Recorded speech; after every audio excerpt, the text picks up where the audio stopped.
We're going to get started. Wow, that's so loud. Sorry. I'll just leave it where it was.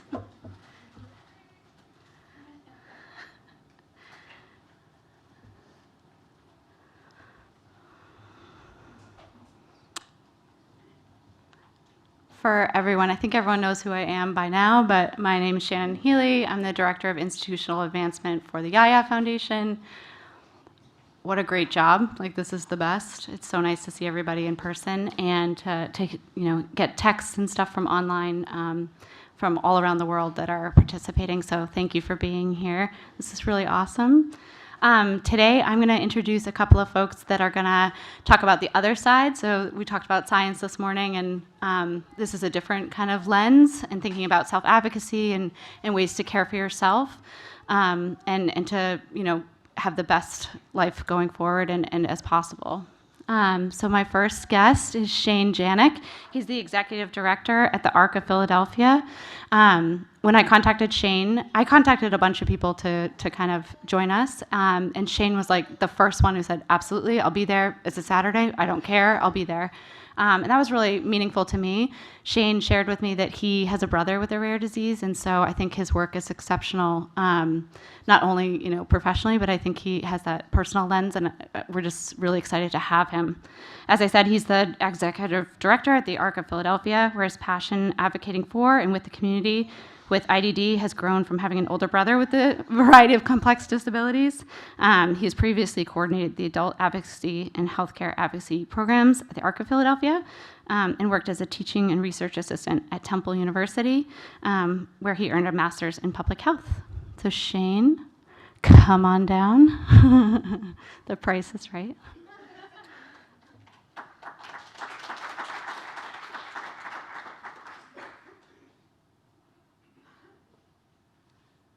Hey everybody, I want to start to thank you for even having the opportunity to be here and having this chance to speak with everybody today. So I really appreciate that. And yeah, really excited to, like you mentioned, to shift over from maybe the biomedical research and scientific lens over into self-advocacy skills for what the day in and day out may look like for you and your loved one, and what's out there and available to you as families and as individuals to hopefully take advantage of. And before we start, I know we have a really awesome audience today. I was curious how many people have a loved one related to 4-H leukodystrophy or a loved one with a disability in general, and how many people are professionals. So first, parents, caregivers, loved ones. Awesome. And then the professionals. Awesome. All right, cool. And I had an idea, I had a good sense it was a nice mix, but just wanted to check. And I think a lot of this information is directed for parents, caregivers. However, it does connect the disability service world with the healthcare world, and so it will be valuable for our professionals in the field at the same time. And before I jump in, I actually wanted to give a shout out and a highlight to our team at the ARC of Philadelphia. We're a team of 5 now. This is our original 4. And I'd like to point out that everybody on our team has a personal connection to the mission advocating for people with intellectual and developmental disabilities. We have 2 siblings on our team, 2 moms on our team, and a self-advocate as well. And I'll have a chance to bring a lot of what they've informed into this presentation with us today. So I just mentioned this. So we're part of the ARC network. We're the local chapter here in Philadelphia. We're the largest advocacy organization for people with intellectual and developmental disabilities and their families. And ultimately, here's our mission, to promote active citizenship, self-determination, and full inclusion for the population with IDD. And I'd like to point out here this mission for the community with IDD and kind of differentiating between intellectual disability and developmental disabilities. And just to start with, developmental disability is really this catch-all type of diagnosis and phrase for a variety of conditions, rare syndromes, which is why we were invited today, and I'm really excited to speak about. So this will be applicable for, in general, to our mission for promoting inclusion for people with IDD, but also applicable to the 4-H leukodystrophy and Yaya Foundation. So jumping in, I wanted to kind of set the stage here. So with our mission around advocacy, today we really hope that you learn some strategies on how to be a self-advocate for your loved one and then how to apply those strategies in accessing services and supports that are out there. And so we're going to touch on each one of these areas. And I know we have an international audience as well. And so I wanted to mention the caveat that we'll be talking a little bit about Medicaid here in the United States. However, the strategies will be generalizable across healthcare systems around the world. And so I'll be referencing things related to the U.S., but there will be, again, those items that you can pull from to generalize to where you may be, hopefully live streaming in. So. And so we're going to jump in here and kind of look at what we're going to touch on today. And this first bullet, I'm going to dive into that first with the running theme and really kind of thinking of advocacy as really crafting your argument for service eligibility. And we're going to apply this first bullet to those remaining 5 up there. So the agenda reflects our learning objectives for today. And then this crafting our argument is going to be this running theme of how we apply that to each one of these service areas as we move through the topics here. All right, so first, I'm actually going to use our personal story on what this may mean. And I've heard this phrase used in a variety of different phrases that mean the same thing. So this could be like framing your level of need or justifying your level of need. So crafting your argument is the same, in the same vein. And so however you want to think of it and approach it conceptually, ultimately we need to be able to communicate and explain what those needs are to access the services that we have a right to access and are eligible for. And so I'll start with my brother. So I'm actually really excited to be here down at CHOP. I spent a lot of my childhood at CHOP. My brother is 31 years old, and he's diagnosed with also a rare congenital condition, Freeman-Sheldon syndrome.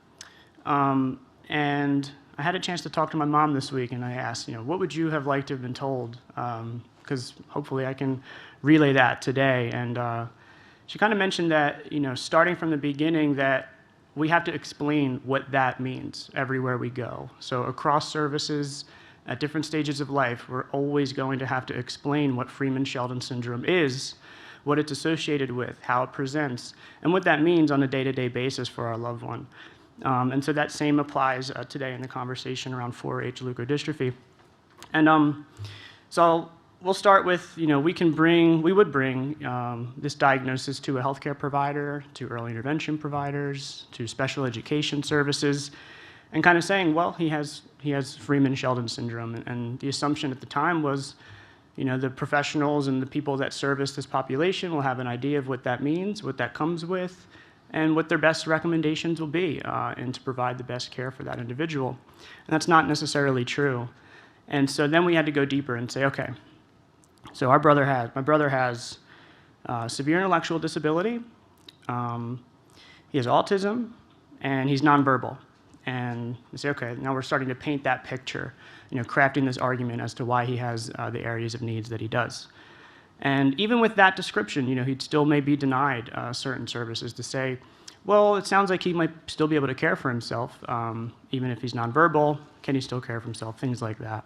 And then we have to get further into this description again and kind of painting this picture for the argument for his needs and saying that, well, he has limited fine and gross motor skills. He requires 24/7 supervision. He has a cardiac anomaly, other medical complexities. And so starting to define, what his needs look like on a daily basis is how we began to get all of these different services to buy into, okay, now we finally understand that, you may need a home health aide or that you're eligible for early intervention, whatever it may be. And so that was the first thing my mom brought up, and I wanted to relay that to the audience today and kind of set the stage in that, coming forward with a diagnosis does not necessarily paint the picture for the people that you'll have to interact with to get these services. And if you can become very, very good at communicating what the picture is in your household for your loved one on a day-to-day basis, you'll get very, very good at those advocacy skills to acquire and attain these services. All right, so now how do we apply that to Medicaid and medical assistance? So I actually like to start even with registering with Medicaid for your child. So has anybody recall After a diagnosis, generally you have a counseling appointment that, a healthcare will counsel you to say, hey, you should enroll with Medicaid. Did anybody have that conversation? And was that the catalyst to then get your child enrolled on Medicaid? I saw one hand in the back. I see some head nods. And that's usually the standard procedure here. And it's wonderful and that you get that prompt coming from the healthcare system and supporting you in that sense. And I will kind of mention that that is generally one of the last times somebody comes to you to tell you, hey, you're eligible for this, or accessing early intervention is going to be a really good fit for your child or your loved one. So it's great that we have that happening at the onset of a diagnosis and the beginning of these journeys. However, it does not come around when your child transitions to special education. There's no one that will come to say, hey, these things are going to be appropriate for your child. Let's make it happen. It really does come back to you asking for services and, again, being able to explain why you need those services. So anyway, what you can get out of Medicaid and medical assistance. One, prescriptions related to your levels of need and your diagnosis. So always double check with your PCPs and your pediatricians on what you're eligible for to receive through prescriptions. My brother, we bought diapers until he was 16 years old. And so we just had a diaper budget for however many more years than a standard diaper budget in our house. And one day we just found that out. So again, kind of an example of what people may or may not come around to tell you. And that was apparently something we could have been getting scripts for this whole time. But always inquire about whatever you think you may need that your health insurance can cover, can go through your physician and double check there. And then second, so we'll talk a lot about the Medicaid waivers throughout this presentation. And there's a variety of different types of waivers, but ultimately you can be awarded funds that get allocated to different services that your health insurance may not cover. So in adulthood, these are things like adult day programs and residential programs. But in childhood, it's things like, again, home health aides that are not covered by your health insurance. And we'll touch on what that can look like. So this system is called the Home Community-Based Services System, or HCBS, here in the United States. Other nations have similar service systems, but generally you can think of this HCBS as the disability services that are available to you that are separate from healthcare. And that's one thing that a lot of times we get calls about is kind of differentiating what we can get through our health insurance versus what we can get through a home community-based service. Oftentimes they can be connected if you have a healthcare provider that's familiar with disability services, and sometimes they may not be, and you may have to find an organization like the ARC to kind of teach you what that system looks like. So anyway, I want to stop with an interesting fact around this word waiver. And so we have intellectual disability waivers, physical disability waivers. There's an autism waiver in Pennsylvania. And I do want to bring up there as a caveat that these are different across states. So state by state, they all look different. You have to apply with your state. These are state-funded types of services that you receive through HCBS.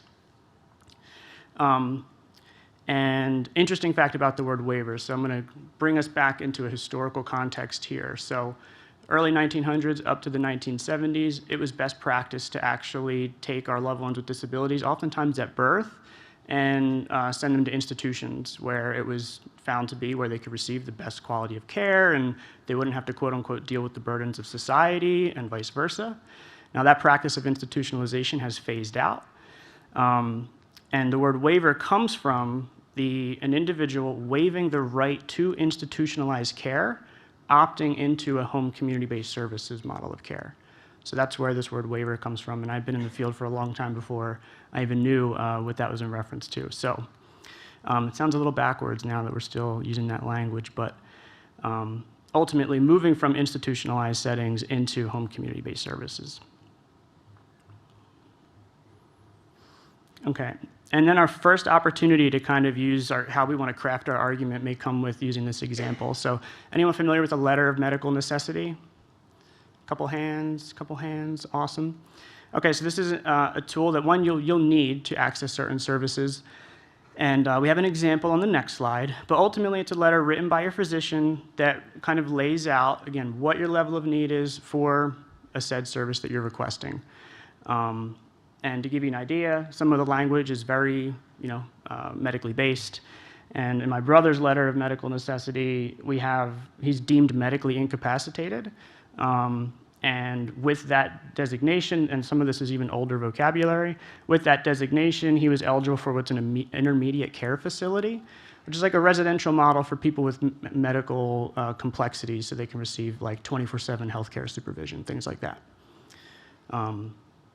So anyway, that is what you can kind of, expect, but ultimately you get to kind of craft this letter of medical necessity with your physician at the same time, because they may not be familiar with, what presenting symptoms and what severity they may have and how that influences your activities of daily living for your child. So we're going to apply how you craft your argument even to this letter of medical necessity here.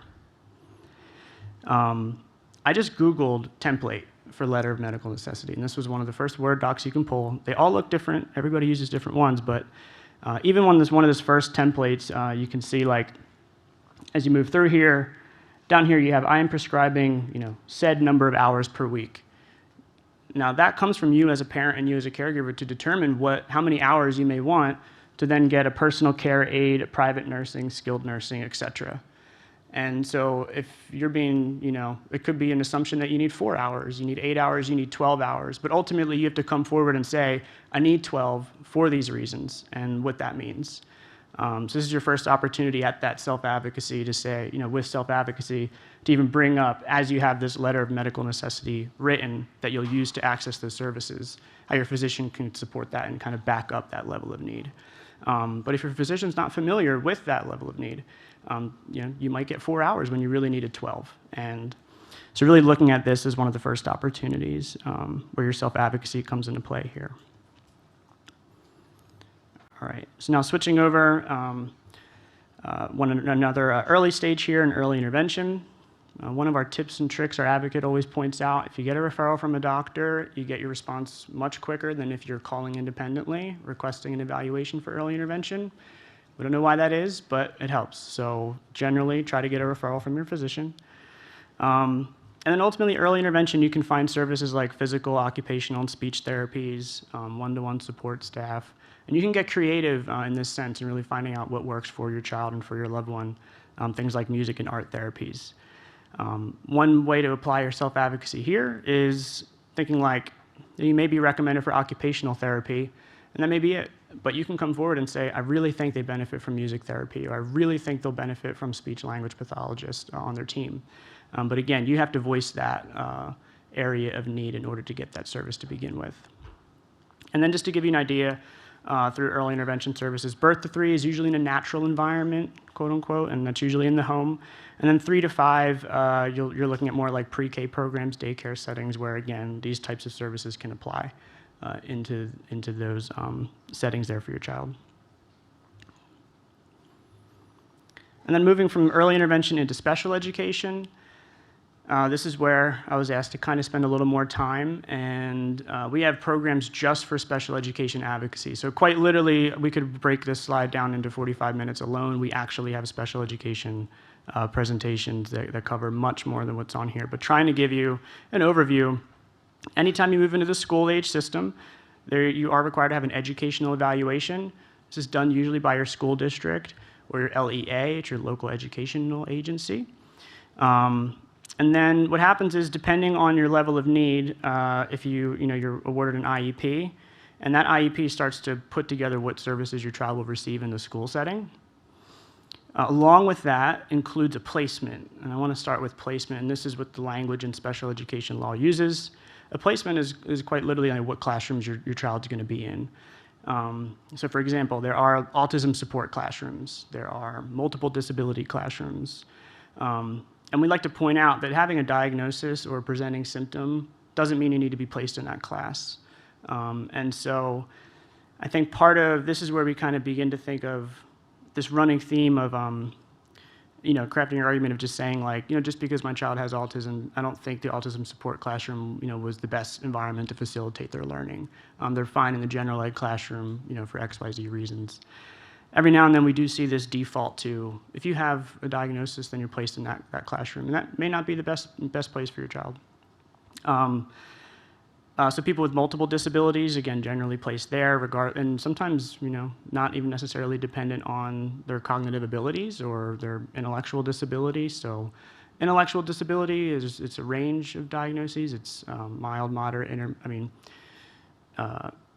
intermediate, moderate, intermediate, and severe. And so you could have a classroom of children with that range of intellectual disability, and where some students will benefit with more support than others. And so thinking about how, if we just place every student with intellectual disability into one special ed classroom, what the nuance and differences would need to be for those individual children. They may not be getting that individualized level of education. And then similar related services is the phrase you'll see in an IEP. That you get in early intervention, you can apply that throughout your school age. So OT, PT, speech, you can get one-to-one staff. And you can get creative, you can modify curriculum, you can ask for different types of curricula that are out there. It doesn't need to be the default of what your school delivers, even though your school will tell you we don't deliver a certain curricula. You can say there's things designed for students with dyslexia, and this isn't not one of those curricula that are out there.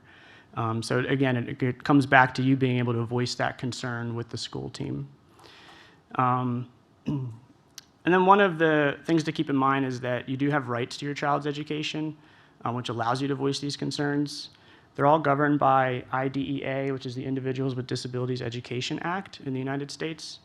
And IDEA sets out that every child has a right to a FAPE, and that's free and appropriate public education in our public school system.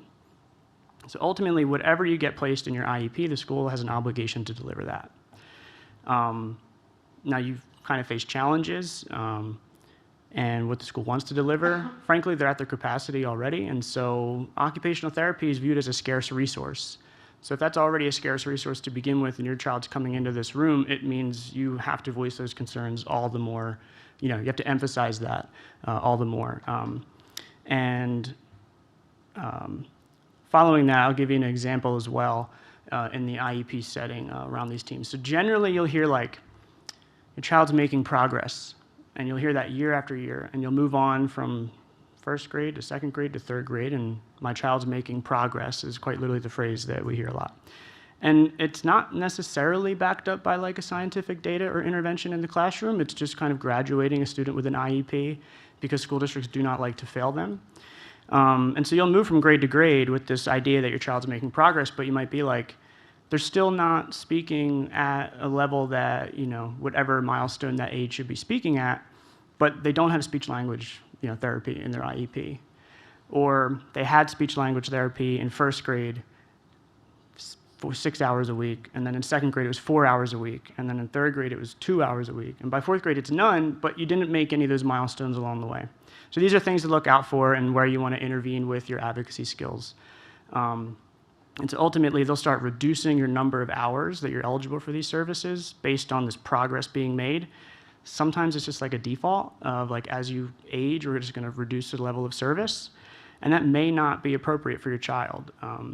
However, year after year, you have to sign off on this IEP meeting.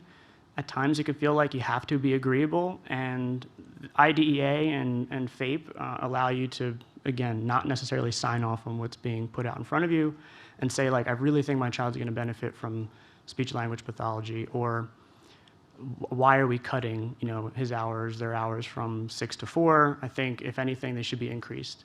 And so those are conversations you're allowed to have, you should be having. And in those settings, again, it can be overwhelming and even intimidating at times. But you can find special education advocates out there just to kind of guide you through that process in shaping a strong IEP for your child. Otherwise, you'll be in the passenger seat, and that was one of our phrases from our special ed advocate, that's the title of this presentation. So you can kind of be along for the ride and sign off on the paperwork put in front of you and say, yeah, sounds great, that 2 hours of speech therapy is wonderful. Or you can be in the driver's seat and saying, I know they really needed 6 all those years ago, whatever it may be. And that title of this presentation comes from our special education advocate today. All right, and then moving along, also in school age, you'll start seeing there's areas called transition to adulthood. This should be prioritized throughout the IEP and kind of shaping a transition plan of what services you may be eligible for in adulthood. again, what is eligible for all these Medicaid programs is state by state, so you have to check with those offices, but generally you'll see similar types of programs just under different names state by state. And then in order to receive those, you have to register with your county's office. Again, your letter of medical necessity will come back into play here. And again, you have to start shaping what your level of need is coming out of a school age to be eligible for these adult services. So then thinking about moving from childhood to adulthood, childhood's an entitlement system, so IDEA governs what the school has to deliver. So your child's entitled to a free and appropriate public education, whatever that may be. Once you graduate out of the school system in adulthood, to receive HCBS is an eligibility system, which means your advocacy skills have to be all, the more well-crafted and shaped up as you move along, transitioning from one system to the other. And then one example here is Social Security income. So a lot of the individuals we serve are eligible for Social Security income. You're eligible at 22 years old. It's an interesting number because special education brings individuals up to 21 if you so choose. And so thinking about if that's an option that people want to pursue is staying in school until you're eligible for that for individuals that may not work beyond the school age. And I use Social Security as an example because if you're eligible for SSI, you're eligible for a variety of other Medicaid benefits as well. And again, what they look like, what you get out of what service is going to look different from state to state. In Pennsylvania, it's about, I think it barely breaks, I don't think it does break, $800 a month in Social Security income. And then you'll be eligible for SNAP and other benefits. So moving out of that, so then the home community-based services, generally this is for adulthood, but this can be, your child can be eligible for these. They may be eligible for these. You just have to, again, have a really strong argument to get them. And the reason for that is because it's assumed the school districts are delivering the services that your child needs. And at first, great, that makes sense. On second thought, what about the time they're at home? And so that's where the disconnect between that philosophy of why we generally try not to award children with a waiver for home community-based services. However, you can definitely shape up that argument to get a waiver for a child. You're just going to have a little more resistance. This is, my eyes are closed in this picture, but Mike's our legislative advocate in the middle, and this is the picture he was smiling in, so he asked me to use this one, because it was either he's smiling and my eyes are closed, or he's not smiling and my eyes are open. So I went with Mike's recommendation here. And I'll use Mike as an example in a second. So a home community-based service can be anything from residential programs, adult day programs, support staff called in-home and community rehabilitation. So those are like direct support professionals. Similar to someone who's elderly who requires a support staff for their activities of daily living, they may be eligible for that, if anybody's familiar. Same thing for people with disabilities. You could have a skilled nursing staff, and there's also supported employment programs out there. So anyway, Mike utilizes nearly all of these types of programs in his waiver, and he likes to use this picture. It's actually his dad over his right shoulder there. His dad's employed as one of his direct support professionals. There are different caveats of what states allow you to do that. And then his other two direct support professionals are behind him there. One covers the weekends, one covers the weekdays, and they've been amazing. They've worked with him for a long time. Mike lives independently. He has his own home, pays a mortgage, and he requires 24/7 care. So he has staff around the clock at his house. You can get a model like that set up really at all ages. It's just a matter, again, of how well you can advocate for that level of need. And so Mike's an example of what is possible. And I can't address home community-based services without mentioning, being a Medicaid program, they're all state funded. So the policy level advocacy is absolutely needed from every single person that, one, utilizes the system, and two, wants to see it really bolster and become more robust to provide quality, adequate level of services to our loved ones and individuals. So down here, we have a state representative, Tariq Khan. He's been one of our disability champions in Pennsylvania, at least for the last 4 years.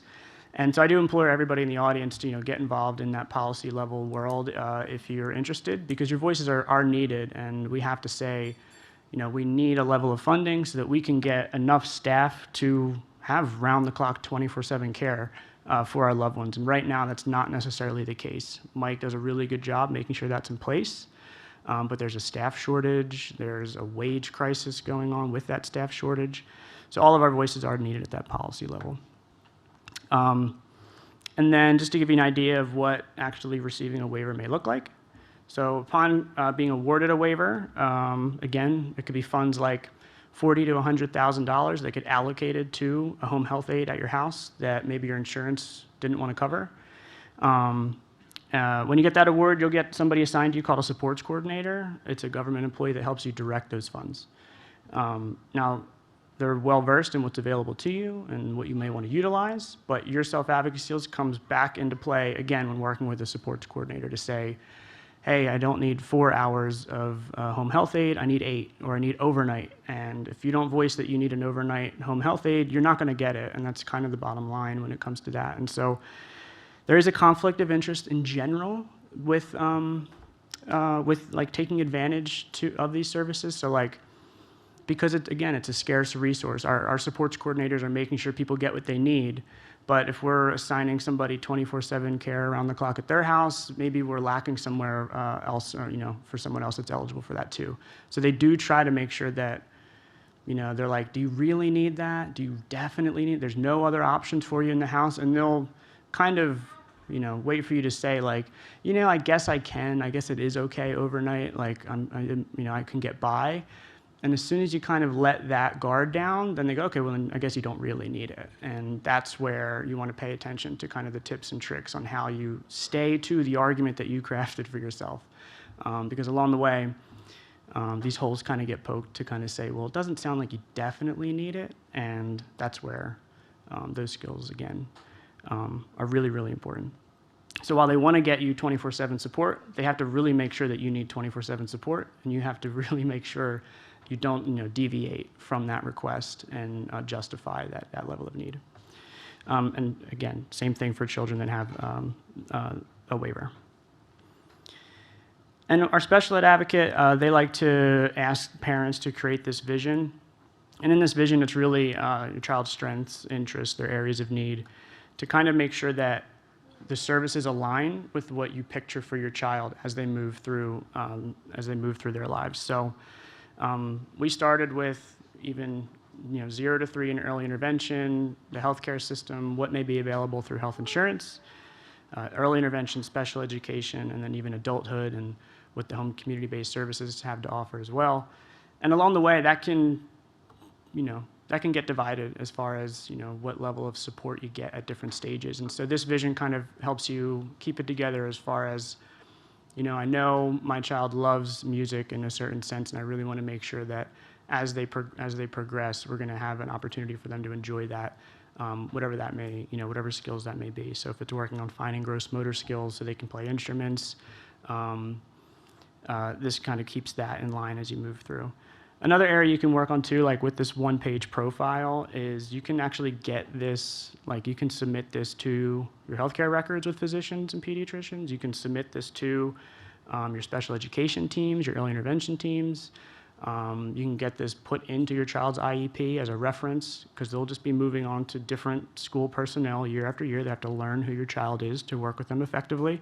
So things like this can be an important document. And then with their own profile, you can keep what the levels of need are and kind of reference to make sure that as you have these conversations with these different offices and service providers, you don't leave anything out that you thought maybe I should have emphasized. So this can be a really good tool as you move along. So from here, this is Dave. This is my brother. I think he's hanging out in Home Depot here. That's where our dad worked. Has to be Home Depot. And so I started with an example with Dave and kind of what my mom asked to put forward today. And so I'll go back in time and kind of follow his life course and give you some examples of how all of these topics have applied since. So actually at birth, it was my mom, she was explaining that she felt like a ridge over the top of his head, and had to actually really request to come see the pediatrician at the time. And she said it kind of felt like they were just giving me an appointment to appease me. And she's like, and honestly, thank God I did, because it was a ridge developing to the point where he had to go for essentially a 16-hour surgery to make sure that the soft areas on his skull were developing too fast. And so that surgery saved his life when he was 1 year old. And so that was one of the first, kind of opportunities that my mom looks back on to say, if I didn't really say, I think something's definitely wrong, I feel something here, no matter, what was being, kind of told back, and say, oh, well, they'll grow out of it, or let's just wait, let's see. She really emphasized, like, I think this needs to be looked at right away. And she remembers she said, it felt like an appointment just to appease me and, make me stop calling, I guess. So that story, that was one of the first things that she did when he was 1 year old. And then from there, through early intervention, it was things like speech-language pathology. I did use that as an example. So he was awarded a lot of speech-language with a speech-language pathologist. He's nonverbal today. If you were to talk with him, you may not be able to actually have a conversation or understand him entirely until you work with him for like 10 minutes, and then you get an idea of who he is, how he talks. And so he uses like more vocalization. So he says like and that's how he communicates everything. And my mom looks back and says, I should have been stronger in those IEP meetings. I don't know why he didn't have speech language therapy hours in his plan. Some of that may come from a sentiment and really a social stigma and disability bias around like, well, he may never talk, so why do we put the energy in now while he's 8 and 9 and 10, whatever. And so some of that attitude can be pervasive, whether or not we recognize it. And so we do look back and say, what could have been for him. He also has limited fine and gross motor skills with his hands, but he was given communication devices as kids. And if anyone else is familiar, they were cinder blocks back in the day. Like they were literally these chunky push pads, and you'd take like a piece of paper off the top and then like load in another piece of paper and like switch the setting. You only have like so many buttons you can push. So anyway, now they're iPads and phones and all these cool devices. And really advocate, if your child benefits from them, advocate to make sure that they're in use, not just in the school setting, but also at home as well. Again, because as they move along, if things get dropped along the way, it's not necessarily going to be effective and kind of facilitate their independence, their interests, their joys in life, whatever it may be. And so that was an example of a special ed service that was just cut out, and we really don't know why, because it seems like he'd be the candidate for speech therapy.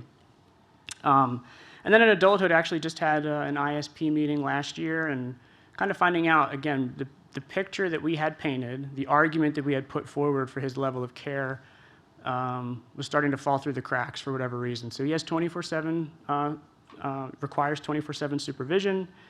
So he gets like 16 hours of a home health aide in a given day. Those are things like companions. They give him a shower. They help him use the bathroom. He eats with that individual, whatever it may be. And we found out that like questions kind of came up, like, does he definitely need 16 hours? And we get frustrated when we hear that, because we're like, of course he does. What do you mean? But kind of always coming back to, does the person across the table really understand what his day-to-day looks like? And we had to revisit, what are we missing to make sure that he's eligible for his home health aides? And so we actually kind of went back through his documents and finding out like things like, well, he's a choking risk, and that wasn't written down in his documents, and he's a fall risk, and that wasn't written down in his records, and just kind of thinking, along the way, we thought all of these items were understood by all the professionals he was working with, and year after year, we have to make sure that those topics are brought forward and make sure that that's understood by the personnel that are working with him, and that was our job to do that, and we were able to correct that and make sure that everyone was well aware of what his day-to-day looks like. Another example that we had to use was like around his skills eating. So we would say, yeah, he eats independently, and this is something our advocate really puts forward. So first, the concept of how we look at our loved one in a positive light. We see them for all of their amazing qualities, and it's difficult to recognize what any deficits may be. And so we really have to suspend our vision and our version of the person that we see day in and day out and think of it from the lens of a stranger meeting them for the first time. And really understanding, like, I would say my brother eats fine. But realistically, somebody has to cook everything that he eats. He does not use a fork or a spoon or anything like that effectively. Whenever he does, he's dropping things all over. He does not wipe his own face, his own mouth. He does not wash his hands in any way. But meanwhile, I was just saying, like, yeah, he eats, he's fine. And that wasn't necessarily the truth when a stranger came around to say, actually, there's these other deficits. And us not accurately describing the process of how he eats, because we were kind of, again, blinded by, the version of him that we know him to be. That was an area that people were poking holes in our argument to say that he has this level of need. And so making sure that we do that. It's a very challenging thing to do, but it's something to make sure that we keep at the forefront of the arguments that we put together, because somebody else does not have that same lens as us. And yeah, really the kind of getting back to our title about being in the driver's seat and just applying this across these transitions and stages of life, and thinking about those self-advocacy skills is what gets you what you need. If not, you'll be asked to sign, IEPs each year. You'll be asked to sign off on levels of support for their home community-based services. People aren't going to understand exactly, what's happening at home if you don't effectively communicate that in a way that emphasizes, I need this service for this reason. And that's really the way that you can go from that passenger seat into the driver's seat for your child. Otherwise, you're along for the ride, and the outcomes, can be better along the way if you're there being that voice for them. I think that's everything. Move along. Yes. And so I just want to thank you. I think I made time, 2:44, right? Okay. Right on time.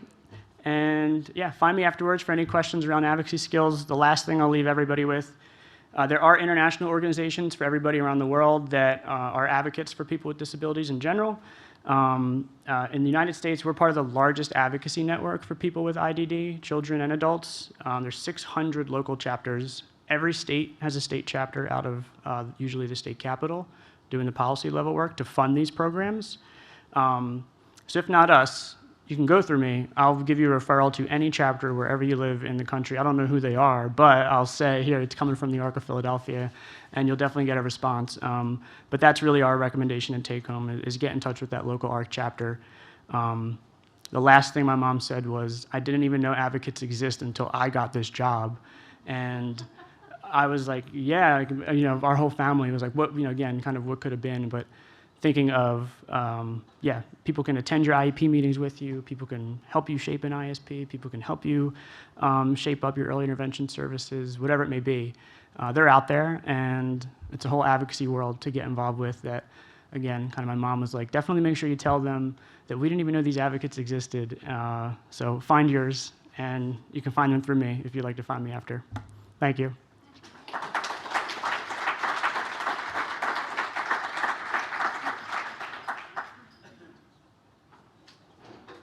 Thank you, Shane.